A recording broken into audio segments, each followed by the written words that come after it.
nome é Gabriela, eu sou nutricionista formada pela Unirio, na Federal do Estado do Rio de Janeiro, mas atuo como terapeuta nutricional. Eu sou uma nutricionista que não prescreve dietas. E hoje vim aqui te falar por que eu não prescrevo dieta, meu Deus, será que eu sou louca? Não. As dietas, elas falham a longo prazo. 95% das dietas restritivas com o intuito de emagrecimento falham a longo prazo, no período de até 2 a 5 anos após o término daquela dieta. Ou seja, o efeito sanfona, ele é uma consequência da própria dieta. E isso é comprovado cientificamente desde 1959. De lá pra cá, todos os artigos que saíram, eles só deram mais ênfase para aquela descoberta lá de 1959. Então, assim, isso não é uma dúvida, isso não é um achismo, isso não é uma opinião, isso é um fato. 95% das dietas falham. E os outros 5%, Gabi, são as pessoas sortudas que são ali a exceção? Na verdade, não. Os estudos mostraram, rindo pra não chorar, né? Os estudos mostraram que esses 5% são as pessoas que não recuperam peso porque elas desenvolvem ali algum transtorno alimentar. Porque assim, todo transtorno alimentar, ele surge de uma dieta, porque a dieta, ela pode ser muito problemática para a sua relação com a comida, né? É muito comum as pessoas fazerem dietas e ficarem com medo de comer, sentirem culpa ao comer, exagerarem mais, né? Porque elas têm ali mais episódios de compulsão. E eu trouxe aqui hoje para você esse livro aqui, O Peso das Dietas, que é um livro da Sophie Derham. Ela é uma nutricionista franco-brasileira. Ela é maravilhosa. Ela tem vários... Eu vou até ler aqui, porque eu nem sei, essa mulher fez tanta coisa. Ó, ela concentrou suas pesquisas em obesidade infantil, nutrigenômica, transtornos alimentares e neurociência do comportamento alimentar. Mulher foda, mulher foda. Ela escreveu esse livro aqui, que é maravilhoso para nutricionistas e estudantes de nutrição, mas também serve muito para os leigos, porque tem uma linguagem muito simples, muito acessível, sabe? Não é nada técnico. Se você tem uma relação ruim com a comida, se você sente medo de comer, sente culpa ao comer, se sente culpada porque comeu alguma coisa que você gosta, acha que não pode comer certas coisas, acha que para você emagrecer você precisa abrir mão das coisas que você gosta, precisa ali de uma restrição, por favor, leia este livro, ó. Vou botar aqui, O Peso das Dietas. Eu vou botar até o link dele na descrição, tá bom?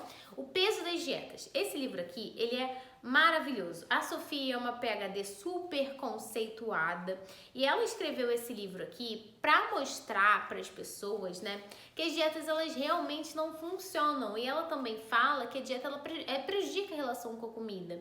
E assim, você pode estar pensando nesse momento, né, tá, mas se dieta não funciona, então eu quero emagrecer. E o que funciona? Calma, minha anjinha. Eu, por exemplo, sou terapeuta nutricional e eu atuo com o emagrecimento sem dietas. Eu não prescrevo dieta, e quando eu falo que eu não prescrevo dietas é porque eu não prescrevo dieta, eu não prescrevo plano alimentar, eu não prescrevo nada.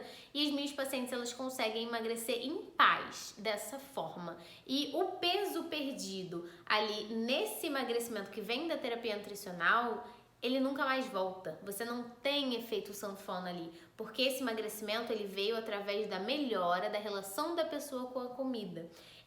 Eu não mando as minhas pacientes comerem nada, mas elas começam a se alimentar de forma mais saudável, elas começam a gostar de praticar atividade física, elas começam ali a entender a função da comida na vida delas, porque a partir do momento que a relação com a comida delas muda, tudo muda. Porque assim, quando a gente fala de emagrecimento, o emagrecimento, ele é um processo, ele não é um evento. E muitas vezes, quando as pessoas tentam ali emagrecer através das dietas, elas acham, vou fazer uma dieta aqui um mês, um super detox, um super não sei o quê, vou fazer aqui um mês, depois vou emagrecer e pronto, vou viver feliz pra sempre. E não é isso que acontece. Não é isso que acontece, porque quando você resolve fazer esse tipo de coisa, o efeito sanfona, ele vai vir. Ele vai vir com força, minha filha. Muita gente recupera o peso perdido, ou então até mais. Muita gente começou ali a vida de dietas querendo perder 3 quilos e hoje quer perder 30. Isso não é à toa. Isso é porque as dietas, né, como o efeito sanfona é uma consequência da dieta, acaba que as dietas, na verdade, elas engordam você. Nossa, Gabi, mas como assim me engorda? Sim, as dietas, você faz ali querendo emagrecer, né? Mas na verdade elas te engordam.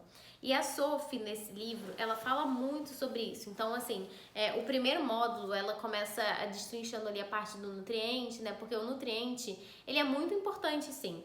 Quando a gente fala de emagrecimento, a gente não pode pensar que ele é um evento, né? Então, você não pode achar que é uma coisa, eu vou fazer ali um mês e depois pronto, né? Não vai ter consequência nenhuma e eu vou conseguir manter aquilo ali pro resto da minha vida. Não é assim que acontece. Porque a gente tem que olhar também comportamento, ou seja, o motivo que está por trás ali do seu ato de comer. E aí, quando você faz sua dieta, você tá negligenciando o potencial do seu comportamento alimentar. É exatamente isso. Você tá negligenciando uma coisa que é um fato. Você tá achando que vai ficar tudo na base do foco, força e fé, que seu corpo vai aceitar aquilo ali numa boa e tá tudo certo. Não é isso. Porque por trás do seu exagero alimentar, por trás do seu descontrole, por trás da sua compulsão, existe um motivo.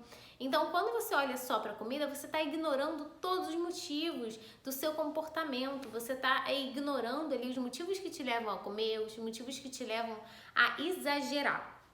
E aí nesse livro aqui, a Sophie começa falando do nutriente, né? Porque o nutriente, como eu falei, ele é muito importante também. E apesar de eu não prescrever dietas, eu sempre oriento ali as minhas pacientes, né, no planejamento, na organização, para que elas possam ter uma alimentação mais saudável, mas eu não falo para elas comerem nada. Então, assim, a autonomia alimentar é uma coisa que eu promovo através do meu atendimento de terapia nutricional, tanto a autonomia alimentar quanto o aumento da consciência alimentar também. E isso é uma coisa aí essencial. A Sophie também fala aqui, né, das mudanças na sociedade. E por que eu adoro esse capítulo de mudanças na sociedade, né? Porque antigamente, a gente tinha... É como se a gente tivesse desaprendido a comer. Isso é muito louco. Porque você pensa assim, a sua avó, ela não tinha uma dieta ali pra seguir, não tinha nutricionista. E os nossos avós, eles eram muito mais saudáveis do que a gente é hoje. Por que isso acontece? Se hoje a gente tem muito mais acesso à informação, se hoje a gente tem a nutrição aí, a internet, sabe? Na mão de todo mundo, literalmente. Por que isso acontece? Porque houve uma época em que as pessoas eram muito ignorantes nessa parte de conhecimento nutricional e as coisas eram feitas meio que de forma intuitiva, também não tinha tanto ali da industrialização, né? Então não tinha muito o pacote, era muito comidinha na terra, né? A lá Bela Gil. Bela Gil era feliz, né, nessa época. Não, ela não existia, na verdade, mas enfim, ela seria feliz nessa época.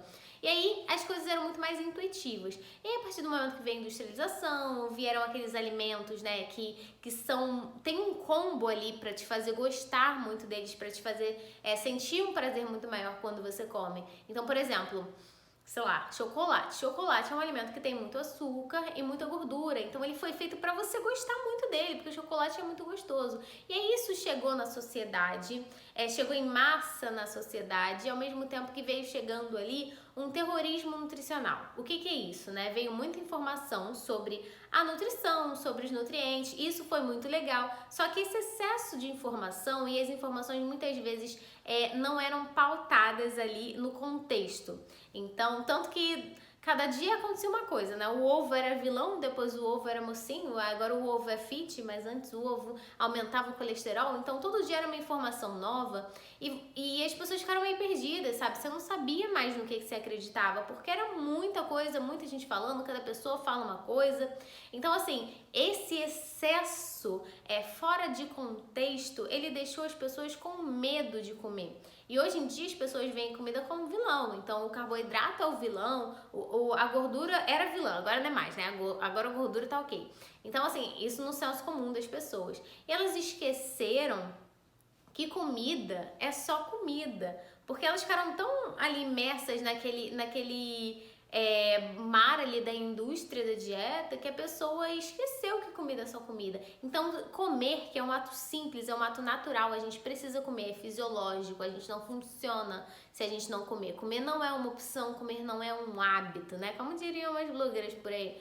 Comer não é um hábito, comer é uma necessidade fisiológica para nossa sobrevivência. Então, esse ato tão simples que é o ato de comer se tornou um problema para as pessoas, porque as pessoas ficaram ali com medo de comer, pensando que a comida ia engordar, a comida ia fazer isso, ia fazer aquilo. Então, isso se tornou um grande problema e é uma mudança muito grande que teve ali na nossa sociedade e isso precisa ser falado, né?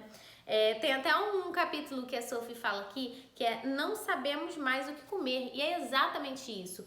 Por exemplo, uma experiência própria. Quando eu falo para as pessoas que eu não prescrevo dieta, a pessoa fica, ué, mas como é que eu vou saber o que comer? Como assim, cara? Como é que você vai saber o que comer? Gente, pelo amor de Deus, é uma coisa que deveria ser tão simples, tão intuitiva, sabe? Comer comidas naturais, comidas mais saudáveis. Mas parece que as pessoas perderam essa autonomia sobre o próprio corpo delas, esse entendimento sobre algo que devia ser instintivo, que deveria ser natural. E elas perderam essa autonomia porque parece que não pode, né? Tem regras demais. Então a pessoa não se sente perdida ali mesmo, sabe? Não é a culpa sua. Outro capítulo muito legal do livro da Sophie é o poder do cérebro, onde ela fala que o cérebro ele controla tudo. E é muito louco, porque assim, quando você faz dieta, você acha que é o seu estômago que ele tá lidando com a dieta, né? E essa não é a realidade. Quem lida com a dieta é o cérebro. Tanto que existem várias mudanças ali a nível cerebral quando você está fazendo uma dieta restritiva. Por isso que falar que ficar ali fazendo dieta é uma questão de foco, de força e de fé é ser muito babaca. Eu chamo inclusive foco, força e fé de 3 Fs do Apocalipse, porque as pessoas me fizeram ficar com ranço dessas palavras, que coitadas, são palavras até bonitinhas, né? Mas assim, sinceramente, hoje em dia eu tenho ranço delas, porque as pessoas ficam falando disso como se você precisasse de muita determinação para fazer alguma coisa, quando na verdade, quando você faz uma dieta restritiva, o seu cérebro ele fica ali produzindo hormônios e neurotransmissores para você pensar mais em comida, porque ele não vê a dieta restritiva como você acha que ele vê.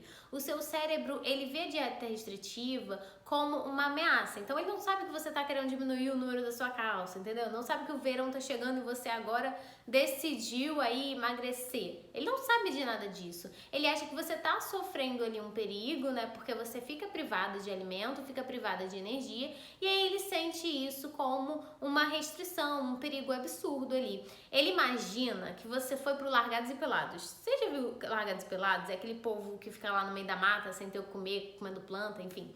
Esse pessoal do Largados e Pelados, eles estão literalmente tentando sobreviver. E é isso que seu cérebro acha que está acontecendo com você. E aí ele vai criar vários mecanismos para te ajudar a sobreviver, porque é isso que ele acha que está acontecendo, que é um risco de vida que você está sendo privada, que você não conseguiu caçar o seu urso da semana, então você está ali tendo que comer a folhinha da planta, né? Que não é isso que vai te alimentar de verdade.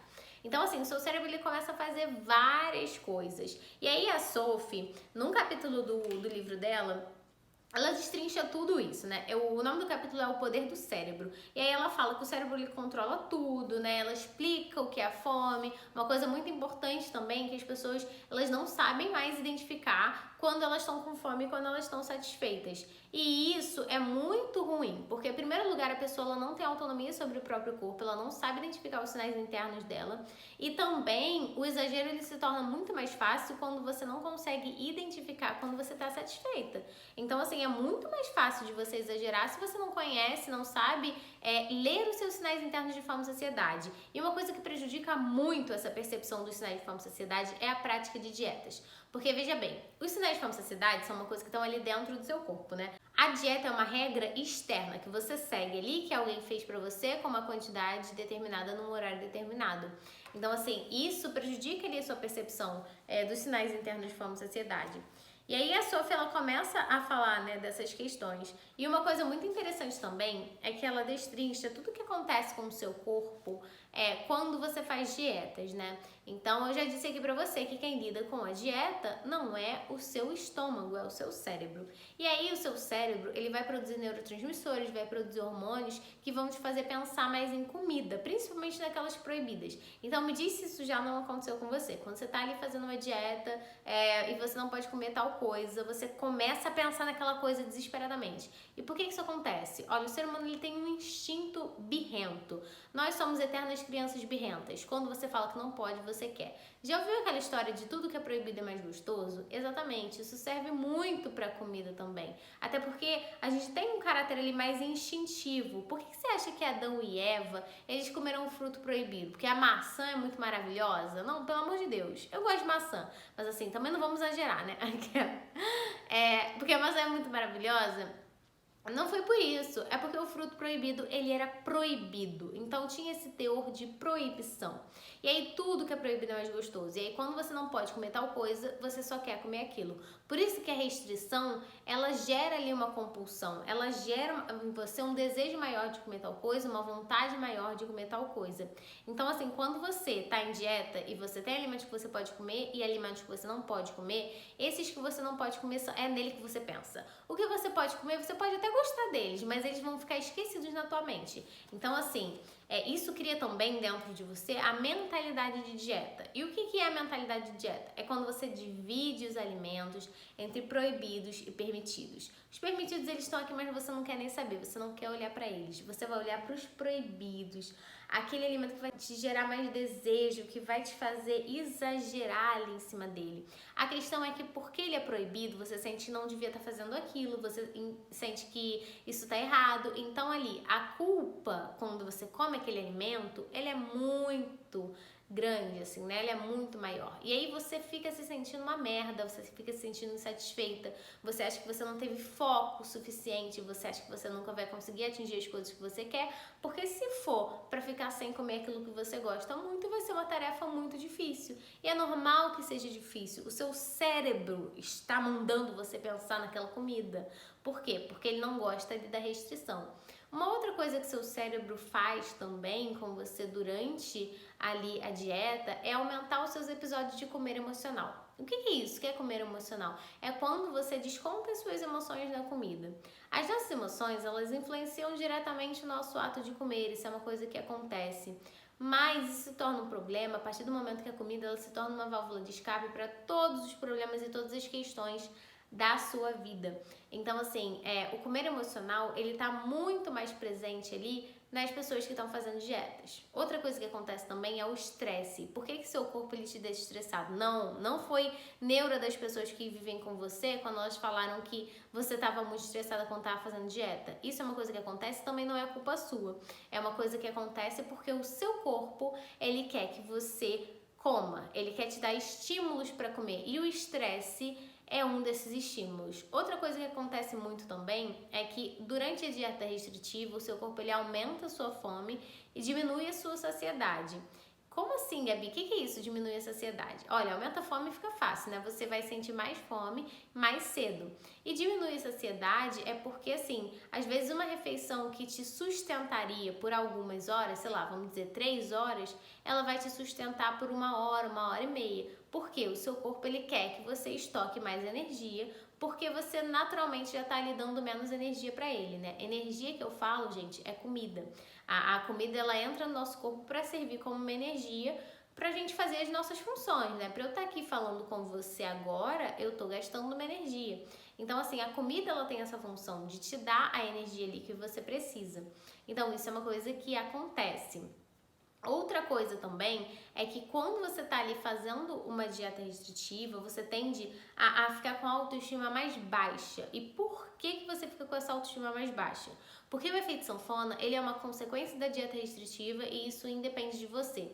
Então, assim, o ciclo da dieta restritiva, o ciclo de fracasso da dieta restritiva, ele tem ali o efeito sanfona. E aí, no efeito sanfona, você se sente uma merda, você se sente mal porque você não conseguiu ali, meu Deus, eu não consegui. Porque o fracasso das dietas, ele é das dietas, mas você muito provavelmente não sabe disso. Então, assim, você vai achar que o fracasso foi seu, que só você não consegue, que você não tem foco, que você é isso, que você é aquilo, e aí você vai começar a se sentir mal ali. Então, a baixa autoestima, ela também tá ali, é como uma das consequências da dieta restritiva na sua vida. Outra adaptação que o seu corpo faz ali quando você está fazendo uma dieta restritiva é a diminuição do seu metabolismo. Veja bem, se está entrando menos energia no seu corpo e o seu corpo acha que você está morrendo porque ele é dramático, a beça, então ele acha que você está morrendo, pelo amor de Deus, se tem menos energia entrando no seu corpo, o que seu corpo vai fazer? Diminuir o metabolismo. Como assim, Gabi? Diminui o metabolismo com as dietas? Sim. E por isso que o efeito sanfona acontece e por por isso que as dietas ali, a longo prazo, elas vão te engordar e não te ajudar a emagrecer. Porque assim, é só você reparar, você já fez uma dieta que estava funcionando e depois ela do nada parou de funcionar? Do nada, né? Parou de funcionar e você falou, ai meu Deus, agora não tá mais dando jeito. Isso acontece porque o seu corpo ele se adaptou àquela situação, diminuindo o seu metabolismo. Porque aí, o que é o metabolismo, né? É o gasto energético que você tem para se manter viva, para estar aqui, ó. Pra eu estar aqui falando, eu tô gastando uma energia. E aí, eu preciso de uma energia X para sobreviver. Se eu começar a comer menos do que meu corpo precisa, essa energia que eu preciso naturalmente para estar aqui falando com você, ela vai ser menor também. Então imagina aqui, ó, isso aqui é a quantidade de coisa que você come, isso aqui é o seu metabolismo. Eles estão aqui equilibrados e você está mantendo o seu peso. Se você desce muito isso, né, numa dieta restritiva, tipo aquelas dietas loucas, tipo, fazer jejum 30 dias, não sei o quê, enfim, se você desce muito a quantidade de comida que você come, o seu corpo ele vai procurar o quê, ó? Ficar equivalente aqui, né? Ficar, enfim, na mesma altura aqui desse negócio. E aí o seu corpo ele vai procurar fazer isso. Isso aqui é o seu corpo, isso aqui é o seu metabolismo diminuindo. E agora você pode ficar desesperado, né? Pensar, meu Deus do céu, meu metabolismo nunca mais vai voltar. Calma, que o corpo, assim como ele se adapta a situações extremas, ele também vai entender quando você começar a tratar bem o seu corpo, né? Quando você voltar ali pra sua alimentação, uma alimentação saudável e equilibrada. O seu corpo ele vai entender isso. Só que eu tô te falando isso do metabolismo para você entender, principalmente essa parte do efeito sanfona, que o efeito sanfona ele é uma coisa que acontece. E aí esse processo de você ficar repetindo ali, né, ficar incessantemente ali rodando nesse ciclo do fracasso de dietas, ele faz com que você, a longo prazo, tenha mais propensão a ganhar peso. Isso é uma coisa cientificamente comprovada, tá bom? Tudo que eu tô falando aqui é cientificamente comprovado. Então, isso é uma coisa que acontece. Então, assim, pra finalizar esse vídeo, eu quero que você entenda que fazer dietas é uma forma de maltratar o seu corpo. E se você quer emagrecer, esse não é o caminho, porque a dieta, ela te dá um emagrecimento de curto prazo e depois te dá o efeito sanfona. Se você quiser emagrecer para a vida, você tem que olhar além do nutriente. Você tem que entender os motivos que estão por trás do ato de comer. E aí, se você quiser me ajudar para isso, vai ser um prazer. Não esquece de dar o like. Se você chegou aqui até agora, tá me ouvindo falar esse tempo todo, pelo amor de Deus, dá esse like aí. Se inscreve também, me segue no Instagram, porque por lá eu posto conteúdos com uma frequência muito maior, né? E eu vou deixar também aqui o link da minha consulta, caso você queira se consultar comigo. No meu site de consultas tem todas as informações, no meu Instagram também eu tenho destaque só falando sobre como é a minha consulta. Então é isso. Um beijo e ative esse sininho!